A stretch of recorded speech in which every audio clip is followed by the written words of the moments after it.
गोरखपुर में एक चलती कार आग का गोला बन गई और राजघाट थाना क्षेत्र के राप्ती पुल की घटना है, जहां पर कार में आग लग गई और आग लगने से हड़कंप मच गया। इस दौरान आवागमन पूरी तरह से बाधित हो गया। कार पूरी तरह से जलकर खाक हो गई। ये तस्वीरें आप देख रहे हैं आगजनी के दौरान की।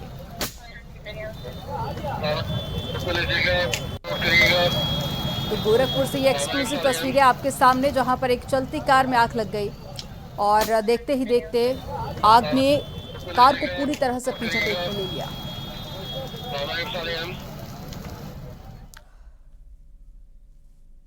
हरदोई से खबर है, जहां पर हनुमान मंदिर के नजदीक पुलिया के पास में एक कंटेनर में भीषण आग लग गई और चालक परिचालक ने कंटेनर से कूदकर अपनी जान बचा ली। पाली के रूपापुर चौकी क्षेत्र की घटना है, जहां पर कंटेनर में आग लगी थी।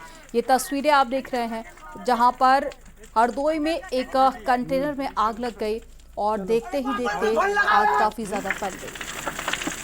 गोरखपुर और हरदोई में आग की दो घटनाएं घटी हैं। गोरखपुर में जहां पर कार में आग लगी, तो वहीं दूसरी तस्वीर आप देख रहे हैं हरदोई की, जहां पर एक कंटेनर में आग लगी है। फिलहाल इस दोनों आगजनी की घटनाओं से आसपास के क्षेत्र में हड़कंप मच गया और दोनों ही तरफ दो गाड़ियां धू-धू कर चलती हुई नजर आईं। पुलिस का नाम चलो।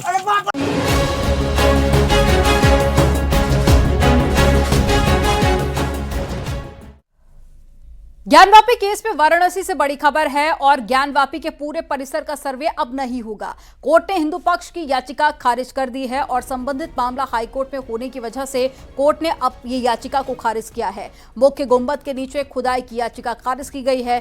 फास्ट ट्रैक कोर्ट से हिंदू पक्ष को यह बड़ा झटका लगा है। हिंदू पक्ष की तरफ से मांग की गई थी कि जो वजू खाने वाली जमीन है वहां पर भी एएसआई सर्वे होना चाहिए, लेकिन फिलहाल कोर्ट की तरफ से इस याचिका को खारिज कर दिया गया है। लेकिन हिंदू पक्ष का कहना है कि हाई कोर्ट में याचिका दाखिल की जाएगी।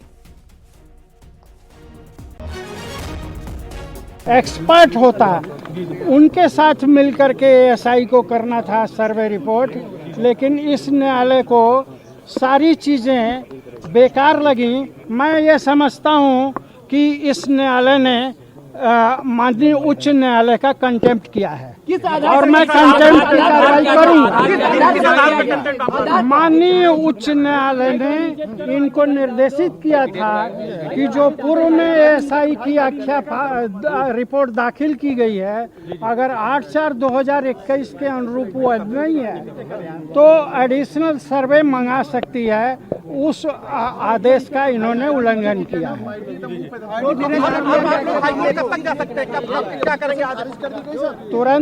तुरंत हम इसकी सर्टिफाइड कॉपी लेंगे और जाएंगे। माननीय उच्च न्यायालय पूरी रिपोर्ट पढ़ी नहीं गई, पूरी न्यायालय पढ़ी नहीं गई। कंक्लूजन क्या आपने क्या समझा? कंक्लूजन यही है कि हमारी एप्लीकेशन खारिज कर। मांग यह किया था कि पूर्व में जो एएसआई सर्वे हुआ था और जो आख्या फाइल की गई थी, वह इस न्यायालय के आदेश दिनांक 8/4/2021 के अनुपालन में नहीं था। 8/4/2021 में न्यायालय द्वारा स्पष्ट रूप से आदेश दिया गया था कि एएसआई 5 लोगों की एक टीम बनाएगी, जिसमें एक अल्पसंख्यक वर्ग का व्यक्ति भी होगा और किसी सेंट्रल यूनिवर्सिटी से आर्कियोलॉजिकल सर्वे का एक्सपर्ट भी मंगाया जाएगा। इन सभी लोगों के द्वारा मिल करके सर्वे किया जाएगा और रिपोर्ट दिया जाएगा। जबकि पूर्व में जो रिपोर्ट दी गई है एएसआई के द्वारा, वो केवल एएसआई ने किया है। इस प्रकार की टीम फार्म ही नहीं की गई। इसलिए 8/4/2021 का जो आदेश हुआ है, जिसे माननीय उच्च न्यायालय ने भी कंफर्म करते हुए इस न्यायालय को आदेशित किया था कि यदि पूर्व में एएसआई की आख्या जो है वह 8/4/2021 के आदेश के अनुरूप नहीं पाया जाता है, तो एडिशनल सर्वे के लिए कोर्ट आदेश करेगी। इस आदेश का इस न्यायालय ने मेरे अभी तक संज्ञान में जो आया है, जो ग्राउंड्स हो आए हैं, उसका उल्लंघन किया है और यह आदेश गलत है। नोएडा के एलिवेटेड रोड पर हादसा हुआ और गाड़ी का टायर फटने से हादसा हुआ। टायर फटने की वजह से एलिवेटेड रोड पर गाड़ी पलट गई। गाड़ी के अंदर सवार 2 छात्र बाल बाल बच गए और सेक्टर 49 से सेक्टर 62 अपने कॉलेज जा रहे थे सभी, और नोएडा में सेक्टर 24 थाना इलाके में ये घटना हो गई।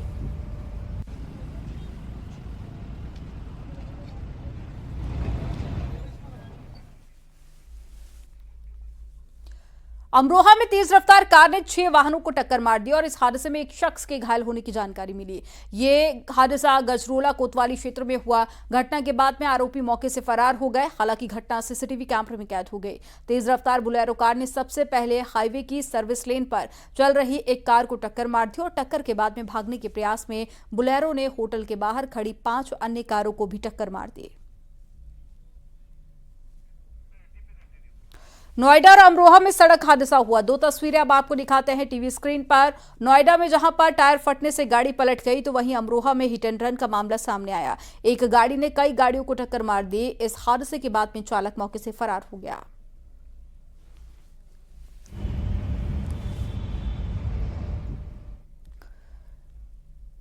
अमरोहा में होमगार्ड का वाहन चालकों से पैसे लेते हुए वीडियो वायरल हो रहा है। होमगार्ड ड्यूटी के दौरान वाहन चालकों से वसूली करता हुआ नजर आया और सभी गाड़ियों की एंट्री अपने पास एक डायरी में लिखता हुआ दिखाई दिया। होमगार्ड पर दिन भर में वसूली करने का भी आरोप है। ये मामला डिडोली कोतवाली क्षेत्र के जोया संभल चौराहे का बताया जा रहा है। कितने ले लिए? कितने दे दिए? बुलंदशहर में दबंग के डर से हिंदू महिला बुर्का पहनकर तहसील कोर्ट पहुंची। जमीन से संबंधित मामले को लेकर महिला का विवाद चल रहा है और पीड़ित महिला ने एसडीएम शिकारपुर से शिकायत की और शिकायत के आधार पर एसडीएम ने जांच शुरू कर दी और साथ ही बुलंदशहर के शिकारपुर नायब तहसील की कोर्ट का यह मामला है।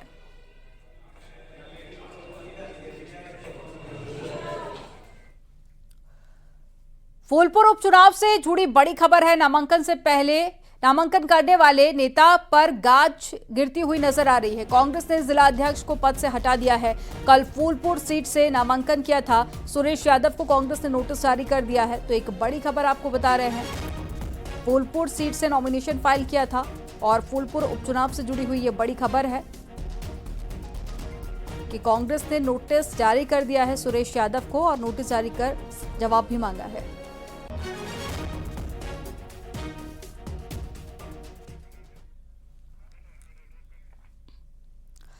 बिजनौर में हिट एंड रन का मामला सामने आया। तेज रफ्तार कार ने 2 बाइक सवारों को टक्कर मार दी। इस हादसे में एक युवक की मौत हो गई जबकि दूसरा गंभीर रूप से घायल हो गया और यह हादसा थाना शहर कोतवाली में हुआ है। हादसे का सीसीटीवी फुटेज भी सामने आया है।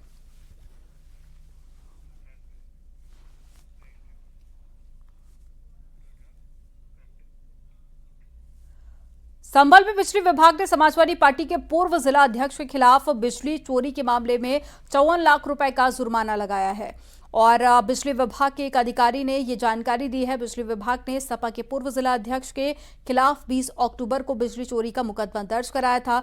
बिजली विभाग के अधिशासी अभियंता नवीन गौतम ने बताया कि 20 अक्टूबर को हयात नगर के पक्का बाग में जांच के दौरान फिरोज खान के निजी कार्यालय में बिजली चोरी पकड़ी गई थी और जांच में पता चला कि इसके यहां पर 2012 से मीटर नहीं लगा हुआ है और बिजली का कनेक्शन नहीं था और जांच के बाद में इन पर 54 लाख रुपए का जुर्माना लगाया गया।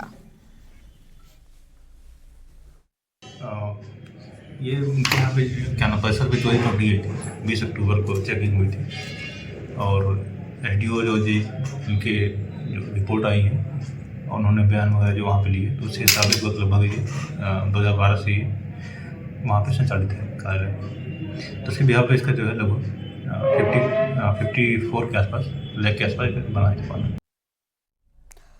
कन्नौज में प्रशासनिक टीम ने 2 टन सड़ी मिठाई पकड़ी है और इसके अलावा नकली खोया बनाने में इस्तेमाल होने वाला केमिकल और साथ ही अन्य सामान भी टीम ने बरामद कर लिया।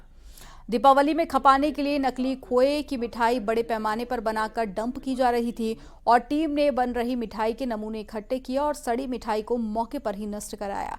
फूड इंस्पेक्टर ने बताया कि गुरसहायगंज क्षेत्र के तड़हा गांव में मुखबिर की सूचना पर यह कार्रवाई की गई।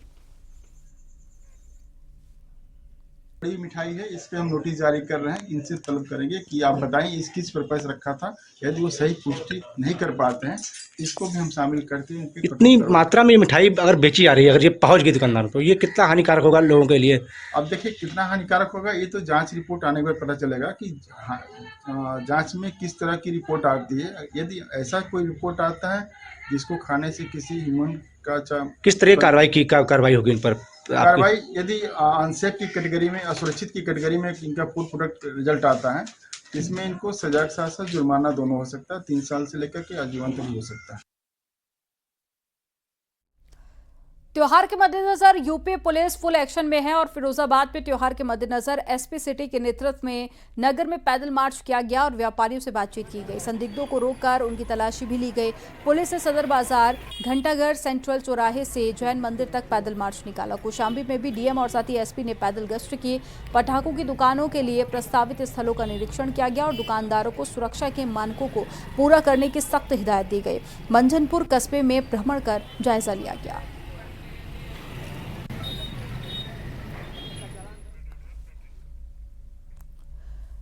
झांसी में फुटपाथ पर अतिक्रमण करने वाले दुकानदारों के खिलाफ नगर निगम ने बुलडोजर की कार्रवाई की और ये कार्रवाई तीसरे दिन भी जारी रही। निगम की टीम ने पुलिस फोर्स के साथ में मिलकर मेडिकल कॉलेज के दोनों तरफ अवैध तरीके से दुकान लगाने वालों के अतिक्रमण को हटा दिया और कई अवैध दुकानों पर भी बुलडोजर कार्रवाई की।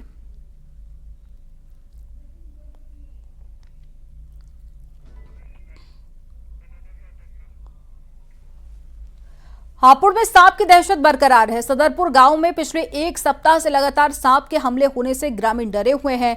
आज भी सांप ने एक महिला को डस लिया और बीते 1 सप्ताह में सांप 6 लोगों को डस चुका है, जिसमें 3 लोगों की मौत हो गई है और वन विभाग के अलावा मेरठ से सपेरे की टीम भी बुलाई गई, जो सांप को पकड़ने में नाकाम रही। और सांप की दहशत के चलते पूरे गाँव में रात में एक जगह लोग इकट्ठे होकर सोते हैं।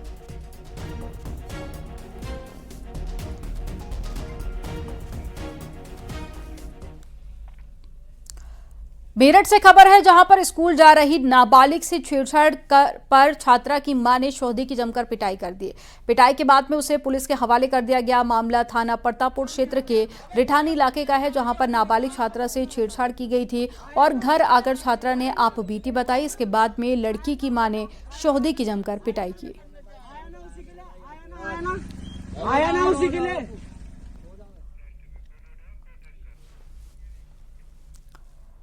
अमेठी में दबंग युवक की छेड़खानी से परेशान नाबालिग छात्रा ने परिवार के साथ में पहुंचकर थाने में तहरीर दी, जिसके बाद में पुलिस ने आरोपी के खिलाफ पॉस्को समेत कई गंभीर धाराओं में मुकदमा दर्ज कर उसकी तलाश की। मामला गौरीगंज थाना क्षेत्र का है, जहां पर नाबालिग छात्रा परिजनों के साथ में गौरीगंज थाने पहुंची और छात्रा के पिता ने थाने में तहरीर देते हुए आरोप लगाया है उसके गाँव का ही रहने वाला आवेश उसकी बेटी से स्कूल आते समय छेड़खानी करता था और जबरदस्ती मोबाइल नंबर देकर बात करने का दबाव बनाता था।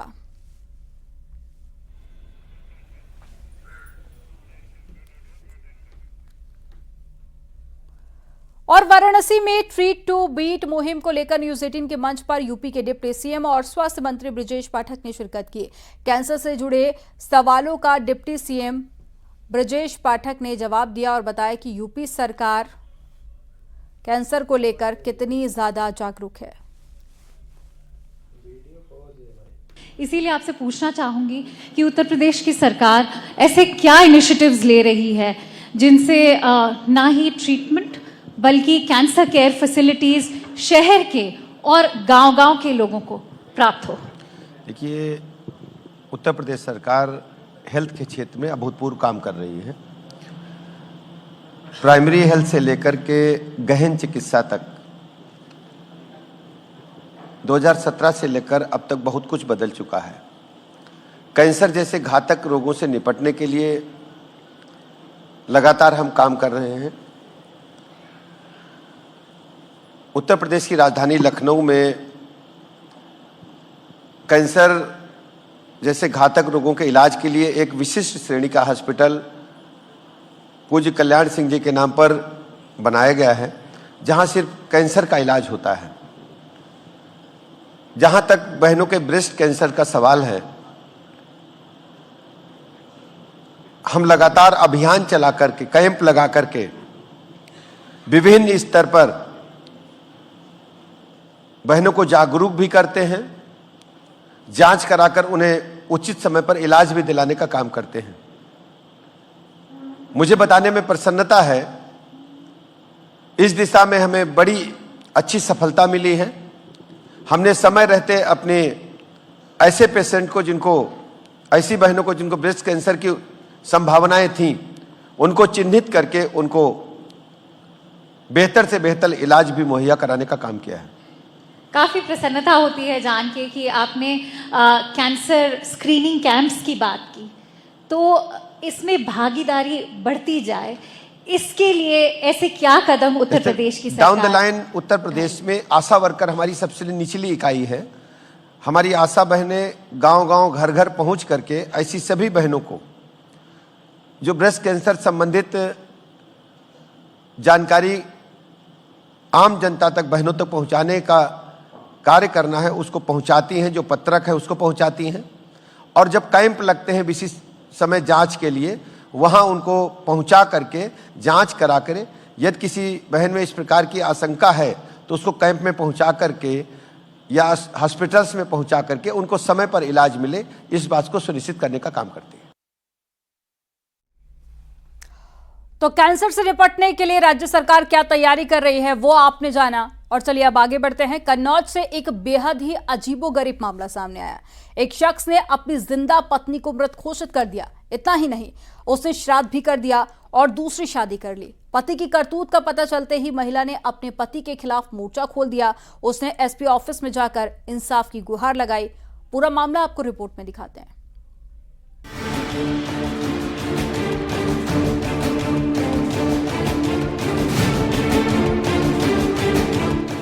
कन्नौज में एक शख्स की करतूत हैरान कर गई। आरोप है कि उसने दूसरी शादी करने की खातिर रिश्तों को कलंकित कर दिया। पत्नी के जिंदा रहते उसने उसे मरा घोषित कर दिया। हद तो तब हो गई जब उसका श्राद्ध तक कर डाला। इतना ही नहीं, अपनी जिंदा पत्नी के मरने की खबर सोशल मीडिया पर भी शेयर कर दी। पत्नी की 13वीं और शांति पाठ का निमंत्रण पत्र भी शेयर किया। वहीं पत्नी की फोटो लगाकर उस पर माला भी चढ़ा दी।